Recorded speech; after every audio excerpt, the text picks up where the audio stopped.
નમસ્કાર વિદ્યાર્થી મિત્રો, એક નવા વિડીયોમાં આપનું હાર્દિક સ્વાગત છે। તો વિદ્યાર્થી મિત્રો, આજે આપણે ધોરણ 7 વિષય ગુજરાતી એકમ નંબર 6 એટલે કે પાઠ નંબર 6 અવિરામ યુદ્ધ, જેનું આજે આપણે સંપૂર્ણ સોલ્યુશન કરવાના છીએ। તો વિદ્યાર્થી મિત્રો, આપને વિનંતી છે કે શરૂઆતથી માંડીને અંત સુધી આપ આ વિડીયોમાં બન્યા રહેજો। સૌપ્રથમ આપણે જોઈએ કે અવિરામ યુદ્ધ એટલે સતત ચાલતું યુદ્ધ। વિદ્યાર્થી મિત્રો, એમાં દરિયાના સંઘર્ષની કહાની છે કે એક મા અને એક બાળક, આપ ચિત્રોના માધ્યમથી જોઉં કે પાના નંબર 31 ઉપર કે એના પપ્પાની રાહ જોઈને ઊભું છે ને ત્યારબાદ 2 વર્ષ પછી એનો જે બાળક હોય છે, એનો છોકરો હોય, એ પણ ત્યાં સમુદ્રમાં એ માછીમારી અર્થે જાય છે। તો મિત્રો, ખૂબ સુંદર મજાની આ જીવન સંઘર્ષની કથા છે। એનો સાહિત્યનો પ્રકાર વાર્તા છે કે એમાં એક જે દરિયાઈ જે માછીમાર લોકો છે એની વેદના આમાં વ્યક્ત કરવામાં આવી છે કે એમને કેવી પરિસ્થિતિ હોય છે। એકનો એક પુત્ર હોય છે અને સતત રાહ જોયા કરે છે, છતાં એના પિતા છે ફરી પાછા નથી આવતા ને ફરી પાછો એ 2 વર્ષ પછી એનો એ દીકરો એ દરિયો ખેડવા માટે તૈયાર થઈ જાય છે। તો ખૂબ વિદ્યાર્થી મિત્રો, સુંદર મજાની આ જે અવિરામ યુદ્ધ છે એ જીવન સંઘર્ષની કથા છે। તો વિદ્યાર્થી મિત્રો, આપણે બરાબર યાદ રાખવાનું છે। આપને પરીક્ષામાં એમ પૂછાય કે અવિરામ યુદ્ધના લેખક કોણ છે, તો કે ધૂમકેતુ। આપને એમ પણ પૂછાય કે ધૂમકેતુનું પૂરું નામ જણાવો, તો ધૂમકેતુનું પૂરું નામ છે ગૌરીશંકર જોશી એટલે કે ધૂમકેતુ। આપને એમ પણ પરીક્ષામાં પૂછાય કે અવિરામ યુદ્ધનો સાહિત્યનો પ્રકાર કયો છે, તો આપણે કહી શકીએ કે કથા એટલે કે વાર્તા છે। તો મિત્રો, ખૂબ સુંદર મજાની જે આ અવિરામ યુદ્ધ જે જીવન સંઘર્ષની કથા છે એનું આપણે અધ્યયન કરી લેવાનું છે। વિદ્યાર્થી મિત્રો, આપને હજુ પણ વિનંતી છે કે તમે મારી યુટ્યુબ ચેનલ સુરેશ સાહેબ નામની ચેનલને સબસ્ક્રાઈબ ન કરી હોય તો જરૂર સબસ્ક્રાઈબ કરી દેજો। અને હા વિદ્યાર્થી મિત્રો, હવે આપણે ગુજરાતીનું પાઠ્યપુસ્તક ખુલ્લું રાખવાનું છે અને જ્યાં પણ આપણે લખવાનું છે ત્યાં વિડીયોને સ્ટોપ કરીને આપ લખી પણ શકો છો। સૌપ્રથમ આપનું ધ્યાન પાના નંબર 31થી માંડીને 33 સુધી આપને ગુજરાતીનો આ અવિરામ યુદ્ધ છે એ પાઠ આપેલો છે, એનું આપણે વર્ગ સમક્ષ જે વર્ગમાં જે કોઈ આપણા સર ટીચર જે અભ્યાસ કરાવેલો હતો એમાં ખૂબ તમે ધ્યાન પણ દીધું હશે। હવે આજનો જે મુખ્ય છે કામ આપણું અભ્યાસ, જે સ્વાધ્યાયને અભ્યાસના પ્રશ્નો એટલે કે એનું સ્વાધ્યાય સોલ્યુશન આપણે કરવાના છીએ। તો વિદ્યાર્થી મિત્રો, પાના નંબર 33 ઉપર જે મુખ્ય પ્રશ્ન પહેલો આપને આપેલો છે વાતચીત, એમાં કુલ 7 પ્રશ્નો આપેલા છે, એનું એક બાદ એક આપણે એનું સોલ્યુશન કરીએ। મુખ્ય પ્રશ્ન 1 વાતચીત, એના પેટા પ્રશ્ન કુલ 7 છે। એનો પ્રથમ પ્રશ્ન પહેલો, તમે ક્યારેય દરિયા કિનારે ફરવા ગયા છો? ત્યાં તમે શું શું જોયું છે? તો વિદ્યાર્થી મિત્રો, આપણે જ્યાં પણ દરિયા કિનારે ફરવા ગયા હોય ને ત્યાં આપણે જે બી કંઈ જોયું હોય એ આપણે લખવાનું છે। તો વિદ્યાર્થી મિત્રો, આ પ્રશ્નનો જવાબ આપ મૌખિક રીતના લખી શકો છો। મેં અહીં જવાબ કરીને લખ્યું, હા, હું દ્વારકા સોમનાથના દરિયા કિનારે ફરવા ગયો છું। ત્યાં દરિયામાં તરતી હોડી, દૂર મોટા મોટા વહાણો, પાણીમાં તરતા લોકો, પાણીની ઉપર ઉડતા પક્ષીઓ, કિનારે ખાવાની વસ્તુ વેચતા ફેરિયાઓ, ઊંટ અને ઘોડા પર સવારી કરતા લોકો, માછલી પકડનાર, કિનારાની મજા માણતા લોકો વગેરે જોયું હતું। બીજો પ્રશ્ન છે, દરિયામાં તોફાન કે વાવાઝોડું આવે ત્યારે શું થાય? કેવું કેવું નુકસાન થાય? જવાબ, મોટા મોટા મોજા ઉછળે છે, તે મોજા કિનારે ખૂબ વેગથી ટકરાય છે, તેથી દરિયા કિનારાના રહેણાંકોમાં પાણી ઘૂસી જાય છે, આજુબાજુના પ્રદેશોમાં જાનમાલનું નુકસાન થાય, દરિયામાં ગયેલા માછીમારો અને તેમની હોડીઓને પણ નુકસાન થાય છે। પ્રશ્ન ત્રીજો, તમે કઈ કઈ કુદરતી આફતો વિશે જાણો છો? તો વિદ્યાર્થી મિત્રો, કુદરતી આફતો વિશે તમે જે જાણતા હોય એના વિશે આપણે થોડું ઘણું લખવાનું છે। તો અહીં મેં કાળા અક્ષરમાં ઘાટા અક્ષરમાં જો લખ્યું છે, સૌ પ્રથમ વાવાઝોડું છે, પૂર છે, જંગલમાં આગ છે। આ વિદ્યાર્થી મિત્રો શું હોય કે કુદરતી આફત કહેવાય, કુદરતી રીતે, આ માનવ સર્જિત ન હોય, આ કુદરતી રીતે આફતો આવતી હોય એના વિશે છે। તો વાવાઝોડું આપણે જોઈએ કે તોફાની પવન સાથે ધોધમાર વરસાદ ખાસ કરીને દરિયાકાંઠા વિસ્તારમાં થાય છે। પૂરમાં શું હોય તો કે ભારેથી અતિભારે વરસાદ થવાથી નદીઓમાં પૂર આવે છે, ઘણું બધું નુકસાન થાય છે। જંગલમાં આગ, જેને દાવાનળ પણ કહે છે, ખૂબ ગરમીના કારણે વૃક્ષોના ઘર્ષણથી આગ લાગે છે, વૃક્ષો જંગલી પ્રાણીઓને મોટું નુકસાન થાય છે। ભૂકંપ, જમીનની અંદરના ખડકોનું હલનચલન થવાથી પૃથ્વી હચમચી ઉઠે, જમીન ફાટી જાય, બિલ્ડિંગો ધસી પડે। જ્વાળામુખી, પૃથ્વીની અંદરથી લાવા ઉકળીને બહાર નીકળે, ખૂબ જ ઘાતક હોય। દુકાળ, લાંબા સમય સુધી વરસાદ ન પડે ત્યારે પાણીની અને ચારાની તંગી ઊભી થાય, પાક નાશ પામે. ત્યારબાદ ચોથો પ્રશ્ન છે, દરિયો તોફાની શાથી બનતો હશે? જવાબ, જ્યારે સમુદ્રના પાણીનું તાપમાન વધી જાય, ખાસ કરીને ઉષ્ણકટિબંધી વિસ્તારમાં જ્યારે ગરમ હવા ઉપર ઉડતી જાય છે અને નીચે દબાણ ઊભું થાય છે, આ દબાણના કારણે પવન તીવ્ર ગતિએ ફરે છે અને સમુદ્રમાંથી ઉર્જા લે છે. ઊંચા તરંગો, વરસાદ અને પવન સાથે તોફાન બને છે. પાંચમું છે, તમે ત્સુનામી વિશે શું જાણો છો? એટલે કે સુનામી. જવાબ, સુનામી એ સમુદ્રની અંદર જમીન નીચે ભૂકંપ જેવી ઘટનાઓના કારણે પાણીનું બહુ મોટા મોજા ઊભા થાય છે. આ મોજા બહુ જ ઝડપથી અને તીવ્રતાથી દરિયાકાંઠે આવીને તબાહી ફેલાવે છે. સુનામી એ જાપાની શબ્દ છે. છઠ્ઠો પ્રશ્ન, દીવાદાંડી શા માટે બનાવવામાં આવતી હશે? જવાબ, દીવાદાંડી દરિયામાં વહાણોને માર્ગદર્શન આપવા માટે બનાવવામાં આવે છે. તે ઊંચો ટાવર હોય છે જેના પર એક મોટો પ્રકાશ હોય છે જે દૂરથી દેખાય છે અને વહાણોને સાચો રસ્તો બતાવે છે તેમજ ભયસૂચક માહિતી આપવા માટે ઉપયોગી બને છે. સાતમો પ્રશ્ન, વાવાઝોડાના નામ કેવી રીતે પડતા હશે? જવાબ, વાવાઝોડાના નામ આપવા માટે અલગ અલગ આંતરરાષ્ટ્રીય સંસ્થાઓ કામ કરે છે. દરેક વિસ્તાર માટે અલગ સંસ્થા હોય છે જે તે વિસ્તારમાં આવનારા વાવાઝોડાના નામ નક્કી કરે છે. દરેક સંસ્થા પાસે નામની એક યાદી હોય છે જે પહેલાંથી જ તૈયાર કરવામાં આવેલું હોય છે. જ્યારે કોઈ વાવાઝોડું આવે છે ત્યારે તે યાદીમાંથી ક્રમ પ્રમાણે નામ આપવામાં આવે છે. આ નામો સામાન્ય રીતે ટૂંકા અને સરળ હોય છે જેથી લોકો તેને આસાનીથી યાદ રાખી શકે અને બોલી શકે. ત્યારબાદ મુખ્ય પ્રશ્ન બીજો, પાના નંબર 33 ઉપર વિદ્યાર્થી મિત્રો આપેલો છે કે પાઠના આધારે વાક્ય સાચું છે કે ખોટું તે કહો, ખોટું વાક્ય સુધારીને લખો. તો વિદ્યાર્થી મિત્રો કુલ તમને એમાં જો પાના નંબર 33 અને પાના નંબર 34 ઉપર કુલ વિદ્યાર્થી મિત્રો તમને 6 વાક્યો આપેલા છે. તો શું કીધું કે પાઠના આધારે વાક્ય સાચું છે કે ખોટું તે કહો. એક તો પહેલાં સાચું કે ખોટું આપણે કહેવાનું છે ને ત્યારબાદ જે વાક્ય ખોટું છે સુધારીને ફરી પાછું આપણે લખવાનું પણ છે. પહેલું જોવું કે દરિયો દરિયાઈ તોફાનમાં ફસાયેલા પિતાને જોઈ રહે છે, એ ખોટું વાક્ય છે. તો હવે આપણે સાચું કરીને લખવાનું છે વાક્ય. તો જો નીચે મેં વાક્ય કરીને લખ્યું કે છોકરો દરિયાઈ તોફાનમાં ફસાયેલા પિતાને જોઈ તેને બચાવવા માટે ધમપછાડા કરે છે. બીજું વાક્ય છે, કુદરતના બળ સામે માણસનું બળ હારે છે. એ વિદ્યાર્થી મિત્રો સાચું વાક્ય છે એટલે એમાં કોઈ સુધારો કરવાની જરૂર નથી. પરંતુ જો કે પહેલું વાક્ય ખોટું હતું તો એમાં આપણે સુધારો કરવાનો છે. તો વિદ્યાર્થી મિત્રો આપણે પાઠ્યપુસ્તકની સામે જો જગ્યા આપેલી છે ત્યાં આપણે ખોટું સાચું લખવાનું ને અમુક વાક્યો જે ખોટા હોય છે એને આપણે સુધારીને પણ આપણે સામે લખી નાખવાનું છે. આપણે આ લખવા માટે વિદ્યાર્થી મિત્રો આ વિડીયોને આપ સ્ટોપ પણ કરી શકો છો.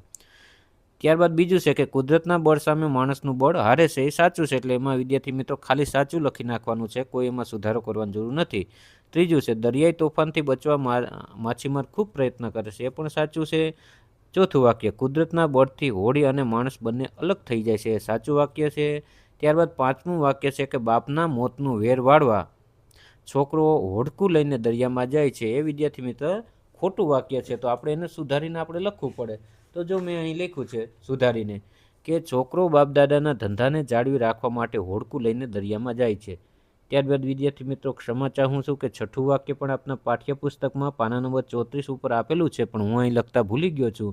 જો છઠ્ઠું વાક્ય વિદ્યાર્થી મિત્રો ધ્યાન રાખો બરાબર કે પિતાના મૃત્યુના કારણે છોકરો કુદરતના બળને ધિક્કારે છે, એ સાચું વાક્ય છે એટલે વિદ્યાર્થી મિત્રો એમાં સાચું કરી દેવાનું છું. એ બદલ ક્ષમા ચાહું છું કે અહીં લખતા હું ભૂલી ગયો. આપણે એમાં છઠ્ઠું જે વાક્ય છે એમાં સાચું કરી નાખો ખાલી. ત્યારબાદ પાના નંબર 34 ઉપર મુખ્ય પ્રશ્ન ત્રીજો, નીચેના વાક્યો કોણ કોને ઉદ્દેશ્ય અને કયા પ્રસંગે બોલે છે તે જણાવો. તો વિદ્યાર્થી મિત્રો 3 વસ્તુ આપને આપી. નીચેના વાક્ય પહેલાં તો કોણ બોલે છે, પછી કોને ઉદ્દેશ્ય અને કયા પ્રસંગે બોલે છે આપણે લખવાનું છે. તો પહેલું વાક્ય છે માડી સાચવજે. વાક્ય, છોકરો તેની માને દરિયો ખેડવા જતી વખતે કહે છે. ત્યારબાદ બીજું છે કેમ દોસ્ત ઓળખાણ પડી કે. વાક્ય, લેખક છોકરાને જ્યારે તે દરિયો ખેડવા જવા માટે તૈયારી કરતો હોય છે ત્યારે કહે છે. ત્રીજું, લ્યો રામ રામ સાંજે ફરવા આવશો કે. વાક્ય, છોકરો લેખકને દરિયો ખેડવા જવા માટે હોડકામાં બેસવા જાય છે ત્યારે કહે છે. ચોથું, વહેલું મોડું સૌને મરવાનું છે ને. વાક્ય, છોકરાની મા તેનો દીકરો દરિયો ખેડવા હોડકામાં બેસી જતો રહે છે ત્યારે લેખકને કહે છે.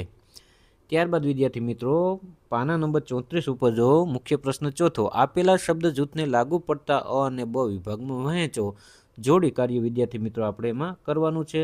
તો જો વિદ્યાર્થી મિત્રો તમને આમાં ઘણા બધા અહીંયા વાક્ય તમને આપેલા છે. તો એમાં નીચે જો વિદ્યાર્થી મિત્રો પાના નંબર 34માં આપને અ ને બ એમાં શું કીધું કે અનું વાક્ય જે લાગુ પડતું હોય એમાં લખવાનું અને બનું બમાં આપણે લખવાનું છે. તો વિદ્યાર્થી મિત્રો નીચે જો તમને જગ્યા આપેલી જ છે, ઉપરના જે વાક્યો જેમાં લાગુ પડે છે એમાં લખવાનું છે. ઉદાહરણ તરીકે કુદરતનું બળ છે એના વાક્યો ક્યાં છે, ને માનવનું બળ છે એના વાક્યો ક્યાં છે. તો વિદ્યાર્થી મિત્રો વિડીયોને સ્ટોપ કરીને આપણે લખી નાખવાનું છે. પાના નંબર 34 ઉપર જો આપણે અ ને બ જગ્યા આપેલી છે, બરાબર. તો સૌપ્રથમ કુદરતનું બળ જો એમાં લખ્યું મેં કે નદીમાં પૂરની સ્થિતિ ઊભી થવી, એ તો આપણે વિદ્યાર્થી મિત્રો છે જ એટલે એ લખવાનું નથી. ત્યારબાદ લખો કે જ્વાળામુખી ફાટી નીકળવો, દરિયામાં સુનામી આવવું, પહાડ ધસી પડવો, ભૂકંપથી મકાનો ધરાશાયી થવા, જંગલમાં દાવા નળ લાગવો, આંખ હાથ પગનું સર્જન. ત્યારબાદ માનવનું બળ જો એમાં એક વાક્ય લખેલું જ છે કે ચંદ્ર પર ચંદ્રયાનનું ઉતરવું, એ લખેલું છે. ત્યારબાદ લખવાનું છે આપણે કૃત્રિમ માણસ બનાવવો એટલે કે રોબોટ, સોલાર સિસ્ટમ બનાવવી, પાણીના સંગ્રહ માટે ડેમ બાંધવા, અવકાશી સંશોધન માટે યાન મોકલવું, નદી કે દરિયામાંથી વીજળી ઉત્પન્ન કરવી, શરીરમાં કૃત્રિમ અંગો મૂકવા. આ વિદ્યાર્થી મિત્રો માનવ બળ કે ને ઓલું કુદરતી રીતે છે. તો આપણે અ અને બ બંનેમાં આપણે લખી નાખવાના છે. ત્યારબાદ પ્રશ્ન નંબર 5, આપેલા વાક્યો તમને જે લાગણી અનુભવતી હોય તે લખો અને તેના કારણની ચર્ચા પણ કરવાની છે. તો વિદ્યાર્થી મિત્રો તમને જો એમાં કોષમાં શબ્દો આપેલા છે જે મેં કાળા અક્ષર લખ્યા, ગુસ્સો, દુઃખ, ફિકર, નિરાશા, દયા, ડર, નવાઈ. ને એમાં એક આપણે ઉદાહરણ પણ આપેલ છે કે રાક્ષસની ચીસો હોય તેમ પવન સુસવાટા બોલાવતો હતો, એ ડર કહેવાય. તો જો એમાં પહેલું વાક્ય છે કે માણસનું બળ થાક્યું હતું, કુદરતનું બળ વધતું હતું. તો એની લાગણીમાં કઈ કહેવાય તો કે નિરાશાની લાગણી કહેવાય ને એનું કારણ. તો વિદ્યાર્થી મિત્રો આ પાઠ્યપુસ્તકમાં સમય નથી, પણ આપણે કોઈ અસાઇનમેન્ટ બનાવતા હોય અથવા પાકી નોટ સ્વાધ્યાય પોથી એમાં આપણે લખવાનું આવશે. તો આપણે પહેલાં સમજી લઈએ કે માણસનું બળ થાક્યું હતું, કુદરતનું બળ વધતું હતું. આ લાગણી કઈ કહેવાય? નિરાશાની. હવે એનું કારણ શું છે? જો વિદ્યાર્થી મિત્રો તમને આમાં શું કીધું કે આપેલ વાક્યો તમને જે લાગણી અનુભવાતી હોય તે લખો અને તેના કારણની પણ ચર્ચા કરવાની છે. તો હવે એનું કારણ શું છે? તો કે માણસ પોતાની મહેનત કરવા છતાં કુદરત સામે હારી જાય છે, એ જોઈને નિરાશા થાય છે. ત્યારબાદ બીજું વાક્ય છે, મને હડી કાઢવા દ્યો, હું દોડીને મારા બાપને બચાવી લાવું, મને હડી કાઢવા દ્યો. તો એ વિદ્યાર્થી મિત્રો એમાં લાગણી કહેવાય કે દુઃખ અને કરુણાની લાગણી આપણે કહેવાય. એનું કારણ છે કે બાળક પિતાને બચાવવા માટે તડપે છે પણ લાચાર છે, એ જોઈને દુઃખ થાય છે. ત્યારબાદ ત્રીજું વાક્ય છે, મનુષ્ય હાર્યો દરિયો જીત્યો. એમાં લાગણી નિરાશાની કહેવાય. એનું કારણ શું? તો કે માણસની હાર અને દરિયાની જીત જોઈને દુઃખ થાય છે અને એવું લાગે છે કે માણસ કુદરત સામે લાચાર છે. ચોથું, મારી પ્રચંડતાનો પણ કુછ નહીં ગણનાર આવડો નાનો છોકરો નીકળ્યો. એમાં લાગણી કહેવાય નવાઈની. કારણ તો કે દરિયાને એ વાતની નવાઈ લાગે છે કે આટલો નાનો છોકરો પણ તેની તાકાતને ગણકારતો નથી. પાંચમું વાક્ય છે છેલ્લું, તે દિવસે એ એવું રડ્યો હશે કે દરિયો પથરાનો હોત તોય પીગળી જાત. એમાં લાગણી છે દયા અને કરુણા હો. કારણ તો કે બાળકની વેદના એટલી તીવ્ર હતી કે પથ્થર જેવા દરિયાને પણ પીગળાવી દે એ વિચારીને દયા આવે છે. ત્યારબાદ વિદ્યાર્થી મિત્રો પાના નંબર 35 ઉપર છઠ્ઠો પ્રશ્ન આપેલો છે કે આપેલા શબ્દના નજીકના અર્થ સામે ખરું આપણે વિદ્યાર્થી મિત્રો કરવાનું છે. તો જો એમાં તમને પહેલાં તો ઉદાહરણ તમને આપેલું છે એક, બરાબર છે, કે તુમુલ એટલે શું? તો કે અંધારું, તમરા, યુદ્ધનું મેદાન કે ભયંકર, તો કે ભયંકર કહેવાય. એ રીતના ધૂસર તો કે ધૂળના રંગનું એને ધૂસર કહેવાય. અતળ તો કે અતિ ઊંડું હોય. ચિંતાતું તો કે એના વિચારોથી ગભરાવવું. ને મશગુલ એટલે કે તલ્લીન. તો વિદ્યાર્થી મિત્રો જે શબ્દ સાચો હોય એની પાછળ આપણે નિશાની રાઈટની ખરાની નિશાની કરી દેવાની છે. તો પહેલામાં જો ક આવે, બીજામાં અ આવે, ત્રીજામાં બ આવે ને ચોથામાં ક આવે. ત્યારબાદ પ્રશ્ન નંબર 7, આપેલા વાક્યોમાંથી રૂઢિપ્રયોગનો અર્થ શોધીને લખો અને તેનું વાક્ય બનાવો. તો એક તો વિદ્યાર્થી મિત્રો આપણે રૂઢિપ્રયોગનો અર્થ શોધવાનું છે ને નવું વાક્ય પણ બનાવવાનું છે. તમને ઉદાહરણ અહીં આપેલું છે કે હળી કાઢવી. હળી કાઢવી એટલે શું? તો કે દોટ મૂકવી. શિવાંશ વાછરડાનો જીવ બચાવવા દોટ મૂકે છે. હવે બીજું એક નવું આપણે વાક્ય બનાવવાનું છે. નવું વાક્ય મેં બનાવ્યું, પિતાને બચાવવા દીકરાએ હળી કાઢી. તો હળી કાઢવી છે તો એ વિશે 2 વાક્યો આપણે બનાવવાનું હોય. એનો મતલબ થાય છે દોટ મૂકવી. એવી રીતના મીટ માંડવી, તો કે એકી નજરે જોવું. મા દીકરો પિતાના સંઘર્ષને એકી નજરે જોઈ રહ્યા હતા. એમાં નવું વાક્ય આપણે બનાવીએ. જો આપણે વિદ્યાર્થી મિત્રો જગ્યા આપેલી જ છે એમાં લખવા માટે, નવું વાક્ય એમ કરીને આપણે લખી નાખવાનું છે. માર્ગ પર મીટ માંડીને બેઠેલી દીકરી માતાની રાહ જોતી હતી. તો જો મીટ માંડવી, તો કે મીટ માંડીને, બરાબર. ત્યારબાદ છે બીજું કે ઠઠ જામવી, એકઠા થવું અથવા ખૂબ ભીડ લાગવી. તો એનું વાક્ય છે કે ગિરનારની લીલી પરિક્રમામાં કરવા શ્રદ્ધાળુઓ એકઠા થયા. એનું નવું વાક્ય કે લોકમેળામાં જાદુનો ખેલ જોવા માટે લોકોની ઠઠ જામી. ત્યારબાદ ત્રીજું છે આહવાન કરવું, એટલે પડકાર ફેંકવો કે બોલાવવું. એનું નવું વાક્ય આપણે જોઈએ, વીર યોદ્ધાએ રણ મેદાનમાં દુશ્મનોને લડાઈ માટે આહવાન કર્યું. ચોથું નાક વઢાઈ જવું, એટલે કે આબરૂ જવી અથવા તો બેઇજ્જતી થવી. એનું નવું વાક્ય આપણે જોઈએ, ચોરી જેવા અસત્ય કાર્યો કરવાથી સમાજમાં પરિવારનું નાક વઢાઈ જાય છે. ત્યારબાદ પ્રશ્ન નંબર 8, નીચેના વાક્યોમાં યોગ્ય વિરામ ચિહ્નો મૂકો. તો વિદ્યાર્થી મિત્રો જો કુલ આપણા પાઠ્યપુસ્તક પાના નંબર 35 ને પાના નંબર 36માં કુલ મળીને 10 વાક્યો છે. તો વિદ્યાર્થી મિત્રો એમાં શું છે કે વિરામ ચિહ્ન જે મૂકેલા નથી ત્યાં આપણે વિરામ ચિહ્નો મૂકવાના છે. તો વિદ્યાર્થી મિત્રો આપણે પાઠ્યપુસ્તકમાં સામે જગ્યા આપેલી છે, ત્યાં મેં લીલા અક્ષરમાં લખેલું છે એ લખી નાખવાનું છે. દીપિકા પાસે નોટ, પેન્સિલ, રબર, ચોપડી વગેરે છે. તો વિદ્યાર્થી મિત્રો જો એમાં ઘણા વિરામ ચિહ્નો નથી, અલ્પ વિરામ નથી, વચ્ચે ને છેલ્લે પૂર્ણ વિરામ નથી. તો એમાં દીપિકા પાસે નોટ અલ્પવિરામ, પેન્સિલ અલ્પવિરામ, રબર અલ્પવિરામ, ચોપડી વગેરે છે, અને છેલ્લે પૂર્ણ વિરામ. તો આ વિરામ ચિહ્નો વિદ્યાર્થી મિત્રો આપણે લખી નાખવાનું છે. બીજામાં જો પિનલ, પછી અલ્પવિરામ ને છેલ્લે આપે પૂર્ણ વિરામ. ત્યારબાદ ત્રીજું વાક્ય છે બાપુજી ક્યારે અમદાવાદ જવાના છે. તો કે બાપુજી ક્યારે અમદાવાદ જવાના છે, એમાં પ્રશ્ન ચિહ્ન નથી તો એ લગાડી દેવાનું. ચોથું વાક્ય છે ખબરદાર ત્યાં જ ઊભા રહેજો, ખબરદાર ત્યાં જ ઊભા રહેજો. તો એમાં ઉદ્ગાર ચિહ્ન બંનેમાં આપણે લગાડી દેવાનું છે. ત્યારબાદ પાંચમું, અરે મારા સાહેબ શું ભગવાનને બચાવતા નથી આવડતું. તો એમાં અવતરણ ચિહ્ન જો વિદ્યાર્થી મિત્રો, અરે મારા સાહેબ શું ભગવાનને બચાવતા નથી આવડતું. તો આ રીતના વિદ્યાર્થી મિત્રો આપણે લખી નાખવાનું છે વિરામ ચિહ્નોમાં. છઠ્ઠું છે અમે પ્રવાસમાં દીવ, દ્વારકા, વેરાવળ અને સોમનાથ ગયા. અમે પ્રવાસમાં દીવ, પછી અલ્પવિરામ, દ્વારકા, વેરાવળ અને સોમનાથ ગયા, છેલ્લે પૂર્ણ વિરામ. સાતમામાં છે કે પ્રાર્થના શબ્દો હતા મંદિર તારું, વિશ્વ રૂપાળું. તો વિદ્યાર્થી મિત્રો જે વિરામ ચિહ્નો એમાં ઘટે છે એ આપણે લખીને વાક્ય પૂર્ણ કરી દેવાનું છે. આઠમું છે તુલસીદાસે રામચરિતમાનસ ગ્રંથ લખ્યો. તુલસીદાસે પછી સિંગલ કોમમ લખવાનું કે રામચરિતમાનસ ગ્રંથ લખ્યો છે. નવમું, બાળકે કહ્યું મને હળી કાઢવા દ્યો. બાળકે કહ્યું, ત્યારબાદ જે બે ટપકા કરીને આપણે લખવાનું મને હળી કાઢવા દ્યો, જે ડબલ કોમા. ત્યારબાદ 10મું, છોકરો કહે માડી સાચવજે. છોકરો કહે માડી સાચવજે. તો વિદ્યાર્થી મિત્રો આ રીતના આપણે વિરામ ચિહ્નો જે નથી તો એ વિરામ ચિહ્નો લગાડીને આપણે લખી નાખવાનું છે. ત્યારબાદ મુખ્ય પ્રશ્ન 9મું, નીચેના વિરામ ચિહ્નો આવતા હોય તેવા બબ્બે વાક્ય તમારા પાઠ્યપુસ્તકમાંથી શોધીને વિદ્યાર્થી મિત્રો આપણે લખવાના છે. જો તમને પાઠ્યપુસ્તક પાના નંબર 36માં જગ્યા આપેલી છે, બે વાક્યો લખવાની, પ્રશ્નાર્થ ચિહ્ન છે, ઉદ્ગાર ચિહ્ન છે, અવતરણ ચિહ્ન એટલે કે સિંગલ કોમા છે, ને છેલ્લે અલ્પવિરામ છે. તો વિદ્યાર્થી મિત્રો આ બબ્બે આપણે વાક્યો છે એ લખી નાખવાનું છે વિડીયોને સ્ટોપ કરીને.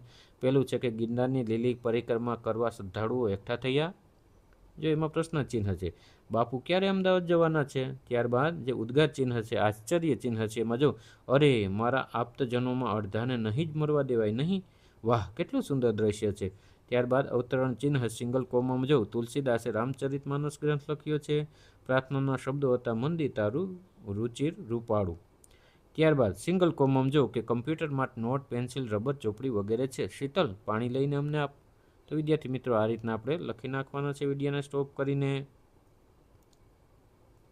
ત્યારબાદ મુખ્ય પ્રશ્ન 10મો, ચર્ચા કરો, લખો, રજૂ કરો. જૂથ કાર્ય કરવાનું છે આપણે વિદ્યાર્થીઓ. ક્યારે દરિયો મજાનો ને ક્યારે ડરામણો. તો મજાનો ક્યારે ને ડરામણો ક્યારે એના વિશે આપણે લખવાનું છે. જો મેં ઘાટા અક્ષર કાળા અક્ષરે લખ્યું પહેલાં સૌપ્રથમ મજાનો દરિયો ક્યારે, તો કે જો જ્યારે હવામાન શાંત હોય અને લહેરો નરમ હોય, દરિયો શાંત હોય, મિત્રો અને પરિવાર સાથે હોવ ત્યારે મજાનો લાગે છે. રેતીમાં રમી શકીએ, તરંગોમાં કૂદી શકીએ, સૂર્યોદય અને સૂર્યાસ્ત જોઈ શકીએ ત્યારે દરિયો મજાનો લાગે.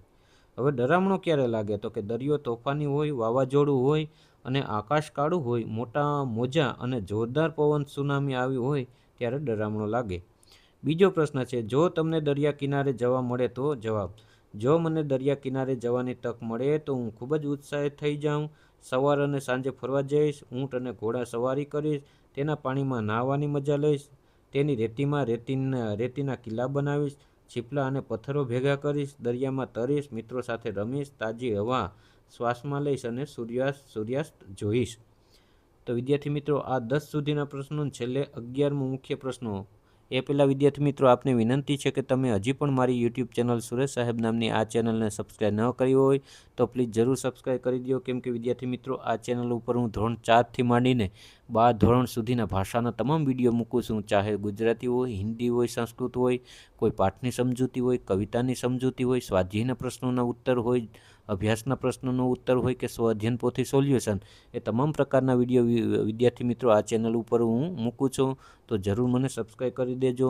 હવે છેલ્લો 11મો પ્રશ્ન મૂળ એના પેટા પ્રશ્નો વિદ્યાર્થી મિત્રો 6 છે, પાના નંબર 36 ઉપર જો વિદ્યાર્થી મિત્રો પ્રશ્નોના જવાબ લખો। મા દીકરો અત્યંત ચિંતાતુર બની ગયા, કારણ આપો। આપણે કારણ આપવાનું છે, શા માટે બની ગયા હતા?